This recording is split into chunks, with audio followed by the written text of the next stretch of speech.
The year was 1834, and the air in our small Ohio town was thick with the dust of new beginnings, but also a creeping sense of unease.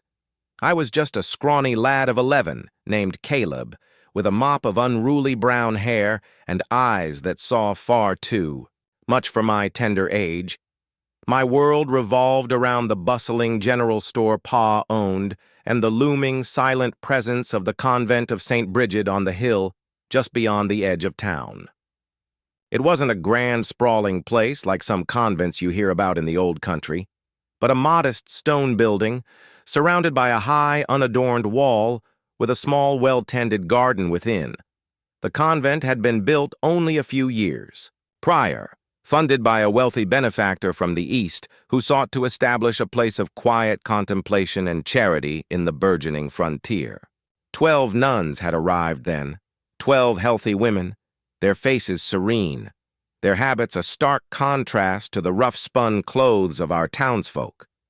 They were sisters of mercy, or so they said, dedicating their lives to prayer, tending to the sick, and teaching the few children whose families could spare them from the fields. My own sister, Sarah, had spent a few hours each week learning her letters from Sister Eleanor, the youngest of the nuns, known for her gentle smile and surprisingly hearty laugh. At first, the convent was seen as a blessing. The nuns brought a quiet dignity, a sense of order to our sometimes wild frontier town. They were aloof, yes, keeping mostly to themselves within their walls, but their acts of charity were frequent.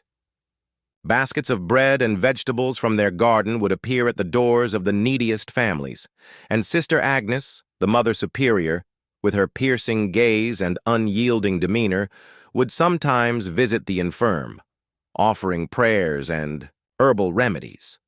Yet, despite their good works, a subtle unease had always clung to the convent. The wall felt less like a boundary for devotion and more like a barrier, keeping something in, or perhaps keeping something out.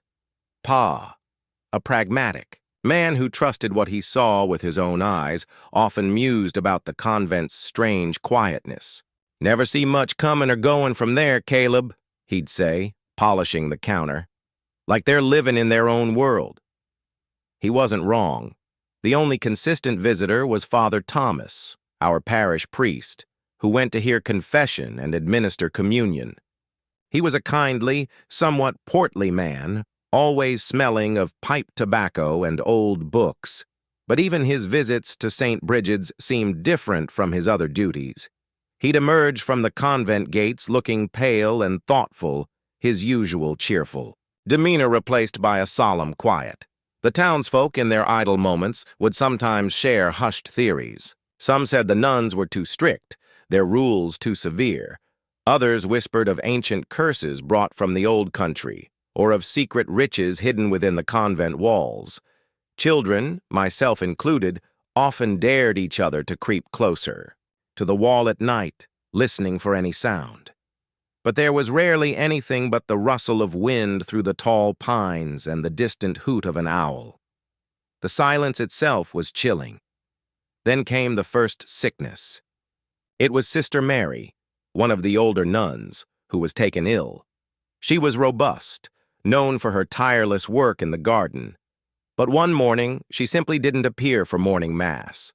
Father Thomas was called, and when he emerged from the convent gates later that day, his face was graver than usual.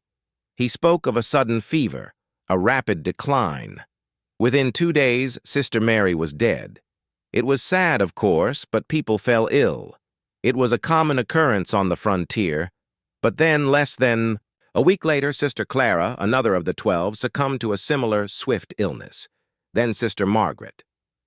And within the span of a single brutal month, 5 healthy nuns, all seemingly robust, mysteriously perished, one after the other, with the same sudden fever, the same rapid decline. The convent, which had once housed 12 vibrant women, was now down to 7, and the whispers in town, once idle speculation, became frantic, fearful pronouncements.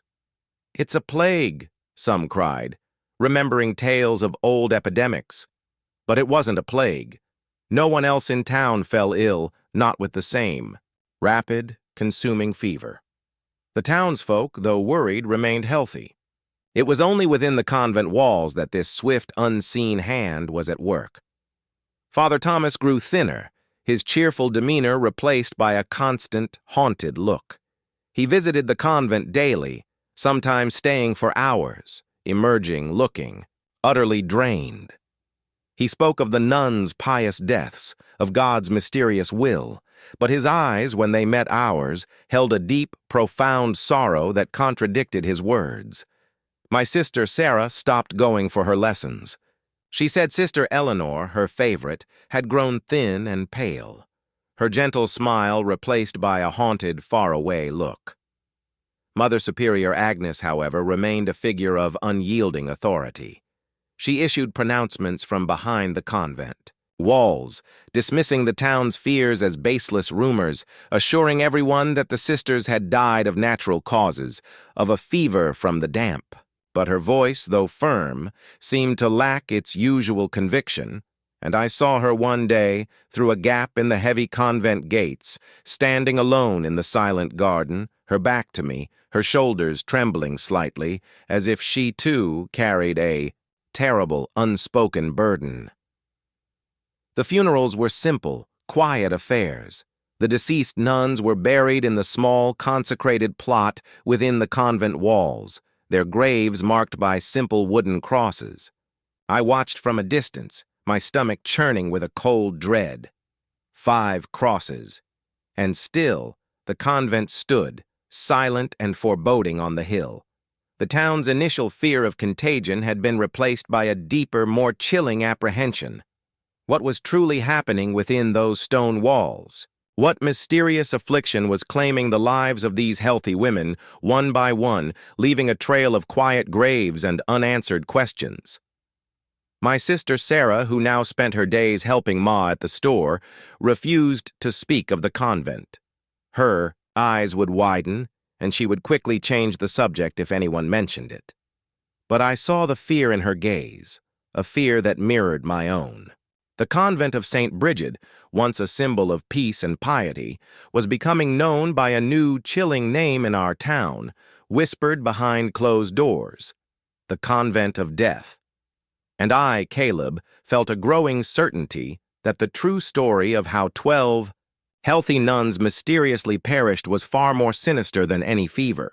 The 5 fresh graves within the convent walls cast a long, chilling shadow over our town.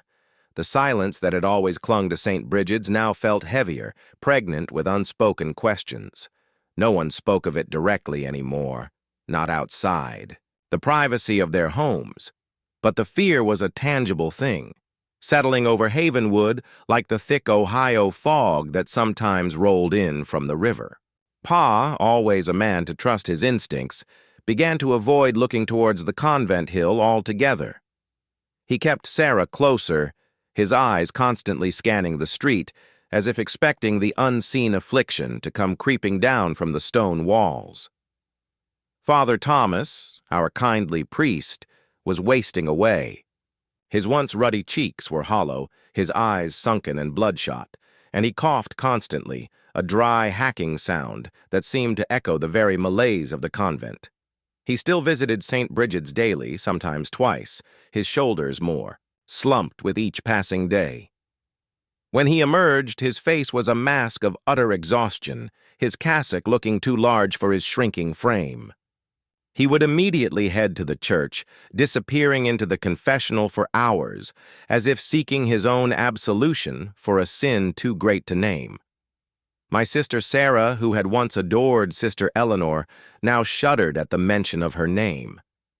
She had seen the youngest nun during Father Thomas's last rites for Sister Margaret. "She looked like a ghost, Caleb," Sarah whispered to me one night, her voice trembling. "So pale, her eyes. They looked so sad, like she was crying on the inside, and her hands were shaking like she had a terrible chill even though the air was warm." It wasn't just the nuns who were afflicted. A strange, subtle sickness seemed to creep through the very fabric of the convent.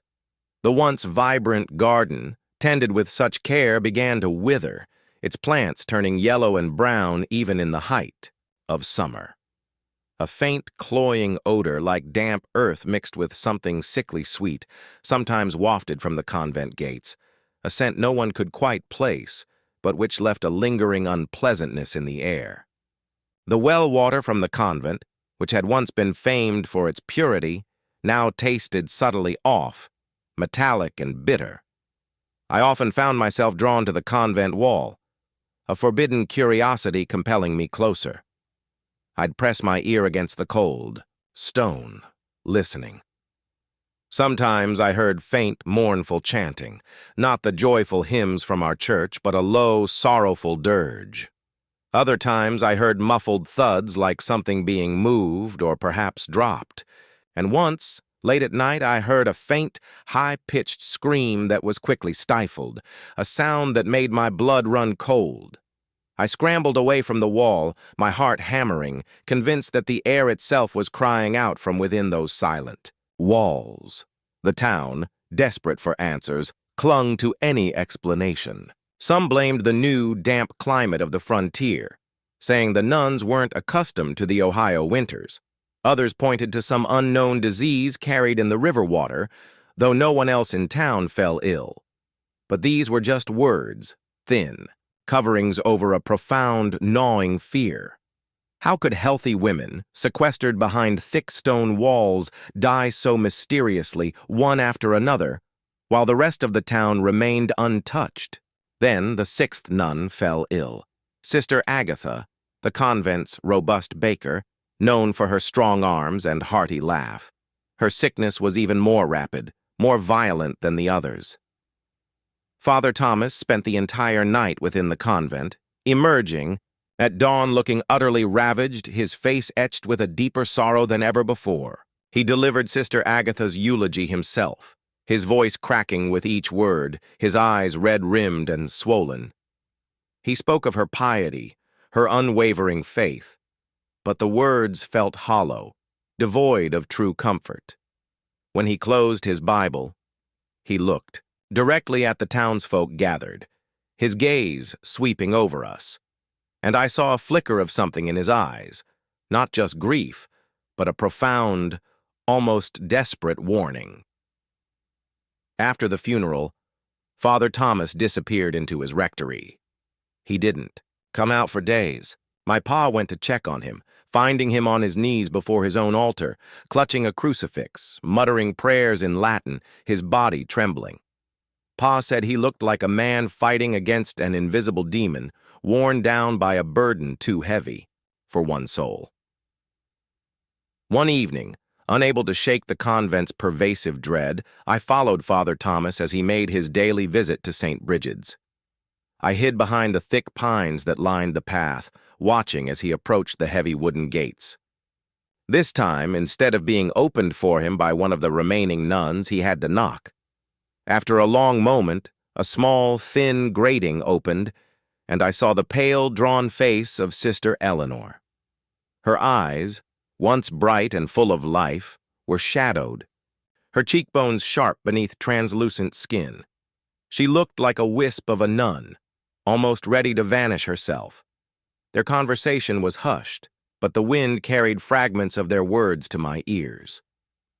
"No improvement, Father. Mother Superior is distraught," Sister Eleanor whispered, her voice weak. "And the others? Sisters Bernadette and Gertrude?" Father Thomas asked, his voice strained.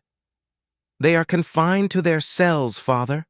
Weak, but the Mother Superior insists on their rest. No visitors, no remedies from outside." "But Sister Eleanor," Father Thomas pleaded, his voice rising in desperation, "this cannot continue. 6 souls already.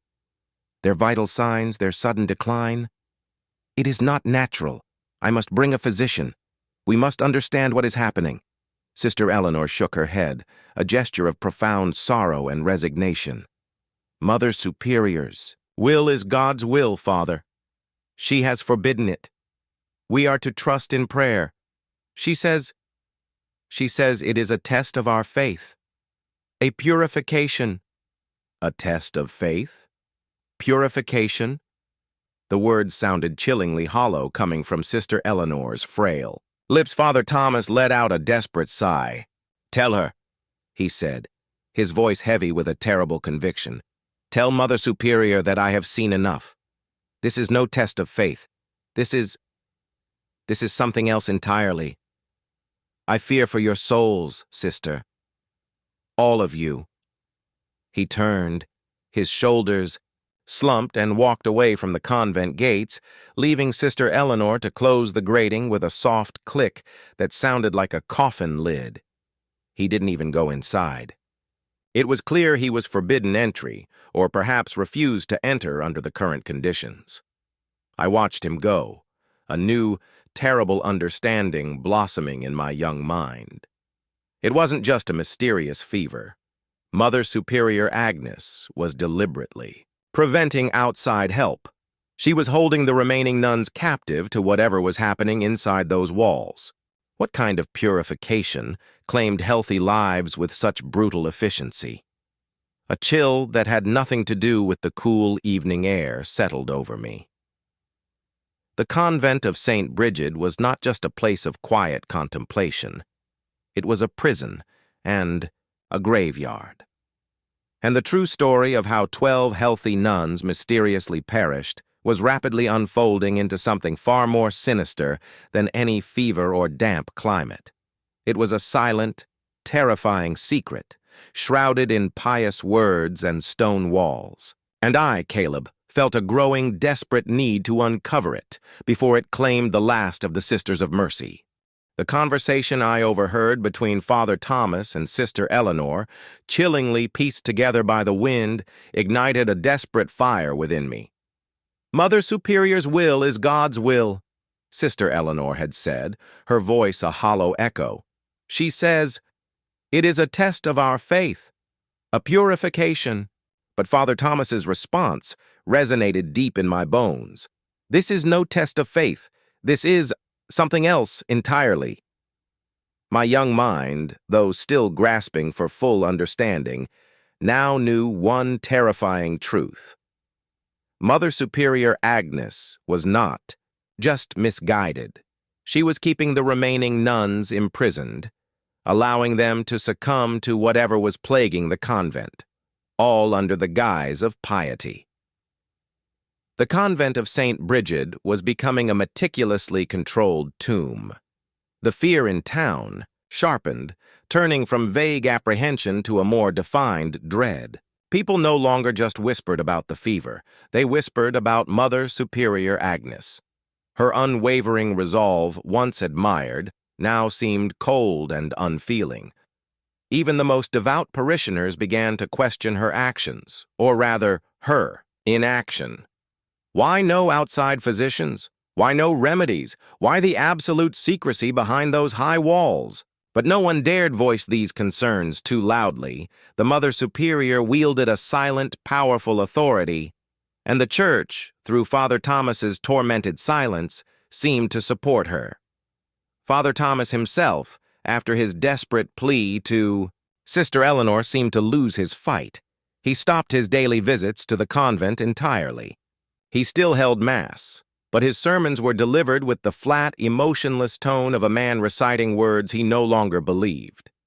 He coughed more frequently, a wet, rattling sound, and his eyes, when he wasn't looking at the floor, were perpetually fixed on the crucifix above the altar, as if begging for a sign, for intervention. My pa, seeing his decline, often brought him food, leaving it outside his rectory door. The food often went untouched. The summer progressed, and with it came the agonizing news of more deaths from St. Brigid's. First Sister Gertrude, then Sister Bernadette. 2 more healthy women, gone as quickly and mysteriously as the others. The number of crosses in the convent graveyard grew to 8. Now, only 4 nuns remained from the original 12. And the one who haunted me most was Sister Eleanor, the pale, spectral nun whose eyes held such profound sorrow. I knew she was weakening, her spirit slowly being crushed by the unholy purification forced upon them. I couldn't stand it. The knowledge I carried felt like a burning coal in my gut. I spent my days hovering near the convent wall, driven by a desperate need to understand, to somehow help. The cloying smell from the convent grew stronger, more sickening, like something rotting, but subtly sweet. And the chanting, the sorrowful dirges, were now almost constant, punctuated by periods of chilling silence. One sweltering afternoon, driven by an unbearable urge, I climbed the tallest oak tree on our property, the one whose highest branches offered a glimpse over the convent wall.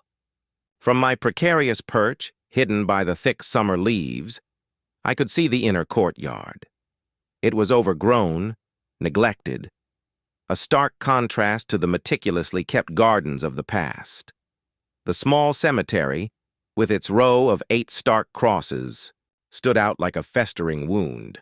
And in the center of the courtyard, beneath a solitary withered apple tree, stood Mother Superior Agnes. She wasn't praying. She wasn't gardening. She was overseeing something. 2 figures, frail and stooped, their habits hanging loosely on their emaciated frames, were digging. They moved with a painful slowness, their shovels barely disturbing the earth.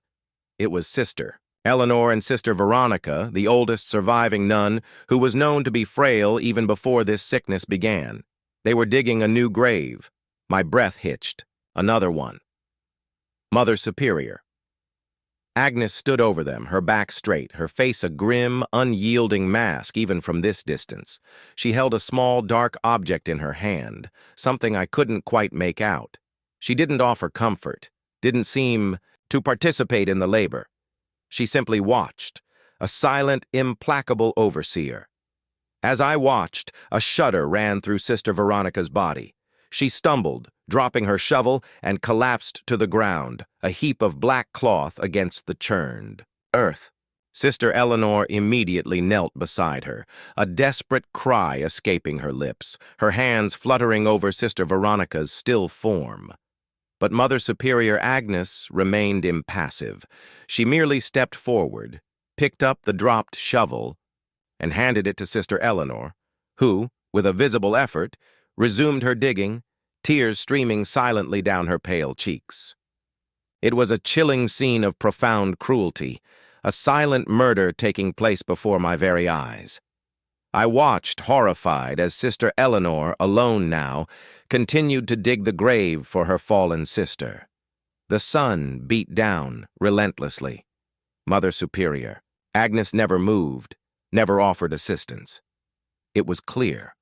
This was not a place of healing or mercy. It was a place of systematic destruction, cloaked in the guise of religious devotion. When Sister Eleanor finally finished the shallow grave, she collapsed beside it, too weak to move. Mother Superior Agnes then moved for the first time, not to help, but to drag Sister Veronica's lifeless body into the freshly dug pit.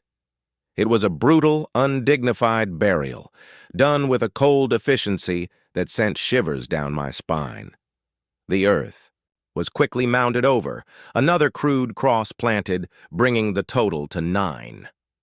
My mind reeled. 9. 3 more nuns still alive, trapped within those walls, subjected to whatever slow poison Mother Superior Agnes was inflicting upon them. Was it the water? The food? Some unseen torment that withered them from the inside out? I climbed down from the tree, my limbs trembling, my heart aching with a desperate urgency. I had to tell someone. I had to tell Pa. But what could he do? No one dared challenge Mother Superior Agnes. No one wanted to believe such darkness could exist within the walls of a convent. I found Father Thomas later that evening, sitting alone in his rectory, his face buried in his hands. He looked even more frail, more consumed by his inner torment. I burst in, unable to hold back, pouring out everything I had seen, the digging, Sister Veronica's collapse, Mother Superior Agnes's chilling indifference. Father Thomas listened, his head slowly rising, his eyes widening with a mixture of horror and grim confirmation. Tears welled in his eyes, but they were not tears of surprise. They were tears of profound despair, of a terrible realization. "Oh my God," he whispered, his voice broken. "She truly has gone mad, mad with purification." He pounded his fist weakly on the table. "I must act, Caleb, I must, before it is too late for the others." He stood, his body swaying, but his eyes now held a new, desperate resolve. "Gather your father, Caleb," he commanded, his voice gaining a flicker of its old strength. "And any other good men you can find who still believe in mercy. We go to the convent, tonight. We will break through those walls if we must. We will put an end to this abomination." His gaze met mine, filled with a grim determination. The silent scandal had festered for too long. The convent of death was about to be exposed, and I, Caleb, would bear witness to its terrifying truth. Father Thomas's desperate command echoed in my ears. "Gather your father, Caleb. We go to the convent, tonight." It was a rallying cry born of profound despair, and it sliced through my fear, replacing it with a grim determination. I ran. From the rectory, the last light of the setting sun casting long, eerie shadows across the town square. Pa was at the general store, locking up for the night, his face weary from the day's quiet worries. "Pa, Father Thomas, he needs us," I gasped, out of breath, my words tumbling over each other. I recounted what I'd seen from the oak tree, Sister Veronica's collapse, the brutal burial, Mother Superior Agnes's chilling indifference. Pa's eyes, already heavy with unspoken anxieties, widened with horror as he listened. His hands, usually steady, trembled as he fumbled with the store keys. "God help us," he muttered, shaking his head. "She's lost her mind. Pure madness, cloaked in piety." But gathering other men was harder than Father Thomas had made it sound. The fear of the convent, of the unseen sickness, was deeply ingrained. No one wanted to cross Mother Superior Agnes or risk whatever unknown affliction lay behind those stone walls. We went to Silas Miller, the blacksmith, a burly man with a kind heart. He listened, his brow furrowed, but he shook his head. "My wife, my children, Caleb, I can't risk it. What if it's a pestilence? What if she's truly touched by something unholy?" He offered his prayers, but not his strength. We tried Jeremiah Cobb, the carpenter, a devout man who often spoke of duty. He listened with growing dread, his hands nervously twisting his hat. "Father Thomas is a good man," he said, his voice low. "But to break into a holy place, and against a Mother Superior, it's unthinkable. A sin against God and man." He, too, eventually refused. The power of the church, even a corrupted church, was a formidable shield. It was a stark realization. The faith that bound our community also blinded it, and fear had withered courage.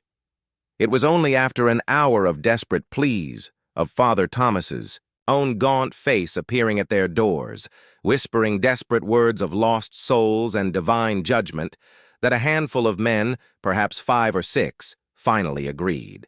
They were mostly younger men, or those who had lost relatives to the nameless fevers, their faces pale, their expressions grim, but a flicker of resolve in their eyes. Among them were old Mr. Henderson, whose wife had been Sister Mary's cousin, and young Thomas, a farmhand who had once nursed a secret crush on Sister Eleanor. They came armed not with weapons, but with lanterns, crowbars, and a heavy axe, the tools of their trades turned to a grim purpose. The journey up the hill to the convent felt longer than usual that night. The air was still heavy with the scent of pine and the faint, sickly sweet odor that now perpetually clung to St. Bridget's. The moon was a thin sliver, offering little light, and the only sounds were the crunch of our boots on the damp earth and the strained breathing of the men. Each shadow seemed to lengthen, to twist into foreboding shapes. The convent, silhouetted against the dark sky, looked more imposing than ever, its high walls a barrier against both the world and the truth.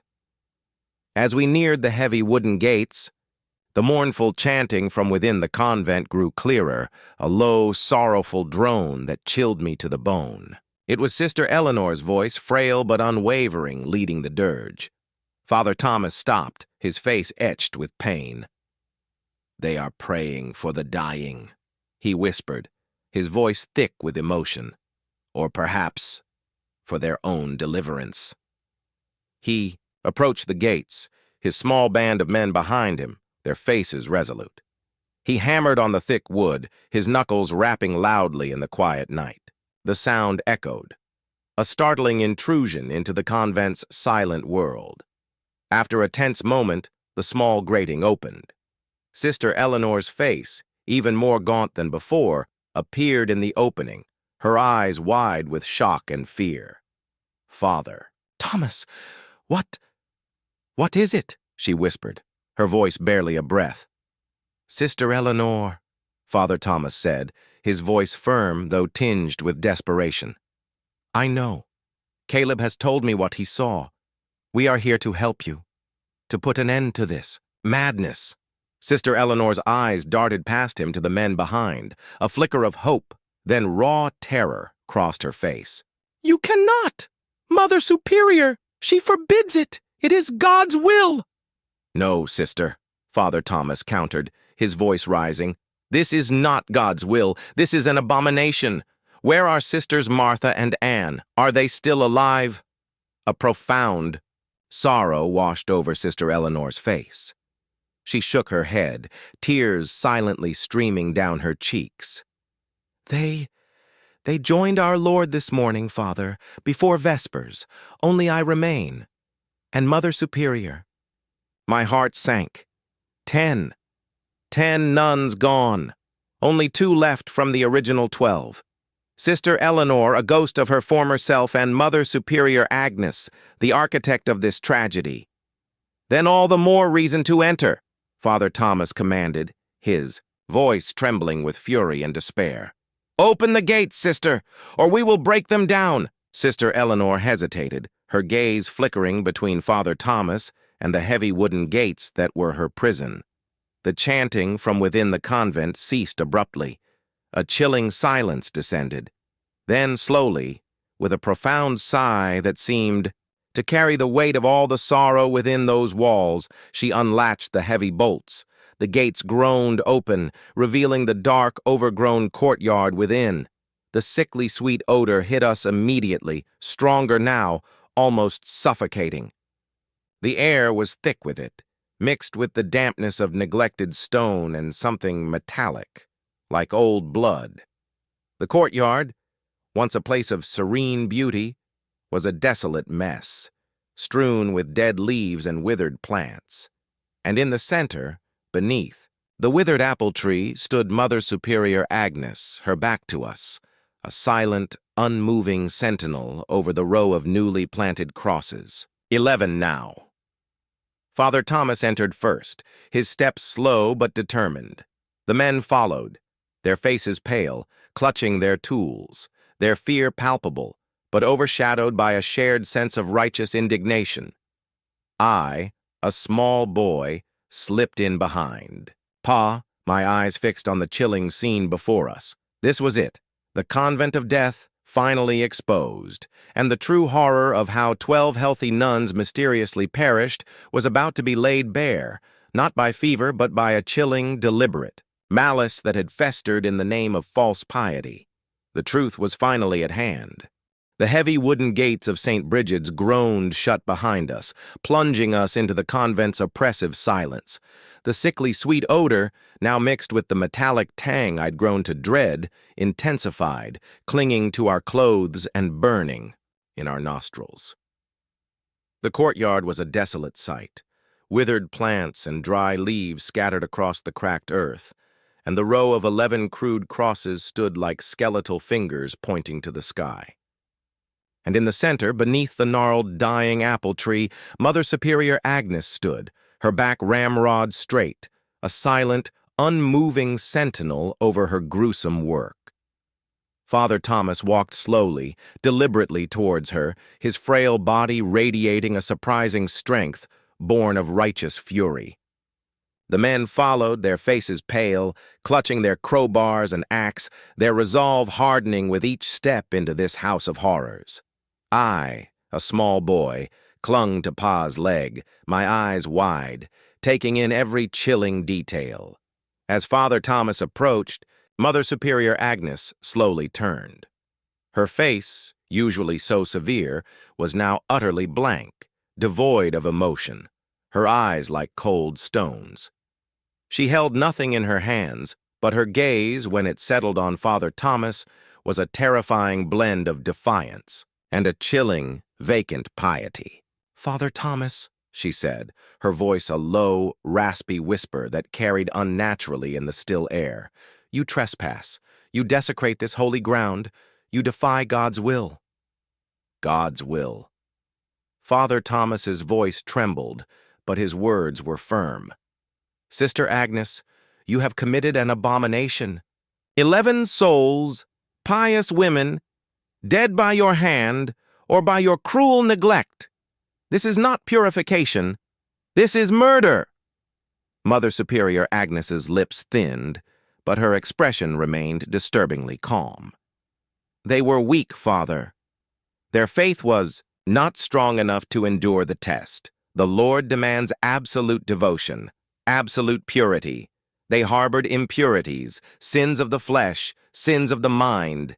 They needed to be cleansed." Her eyes, unblinking, seemed to look through us, fixed on some terrifying, unseen vision. "Impurities?" Father Thomas scoffed, a desperate, bitter sound. "They were ill, sister. They needed care, healing.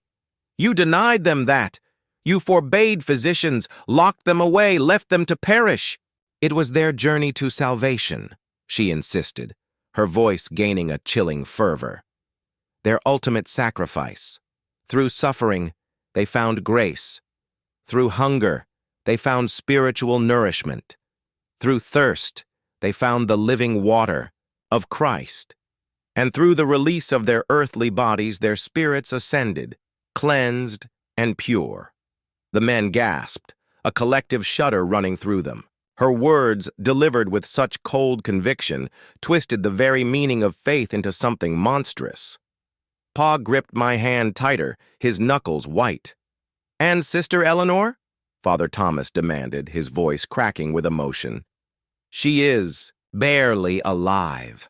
Will you let her perish too for this twisted ideal of yours?"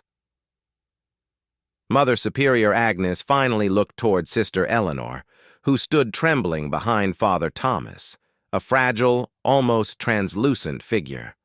A faint, almost imperceptible flicker crossed Mother Superior's eyes, something akin to disappointment, not sorrow. "Her faith is wavering," she stated, as if discussing a wilting plant. "She doubts the path, but there is still time for her purification." Suddenly, old Mr. Henderson, whose wife had been Sister Mary's cousin, stepped forward, his face contorted with rage. "You heathen! You monster! You murdered them, didn't you? Starved them, poisoned them!" Mother Superior Agnes turned her gaze to him, and for the first time, her eyes held a spark of something truly terrifying. Not madness, but a deep, unshakable conviction. "They died for the greater glory of God," she intoned, her voice rising, filling the courtyard with its chilling certainty. "And Havenwood will be cleansed through their sacrifice. The impurities in this town, the sins festering beneath your pious veneers, they will be brought to light. This convent, built on holy ground, will be the instrument of divine judgment." As she spoke, the air around her seemed to thicken, the sickly sweet odor becoming almost overpowering. I felt a strange dizziness, a lightheadedness that made the courtyard sway. Then, a low, guttural moan echoed from beneath the withered apple tree, from the freshly mounded grave of Sister Veronica. The ground trembled faintly beneath our feet. Mother Superior. Agnes smiled, a slow, chilling curve of her lips that held no warmth, only a triumphant, terrible certainty. The convent of death was not just a place of dying nuns, it was a place of dark, profound secrets, and its horrifying purpose was just beginning to reveal itself.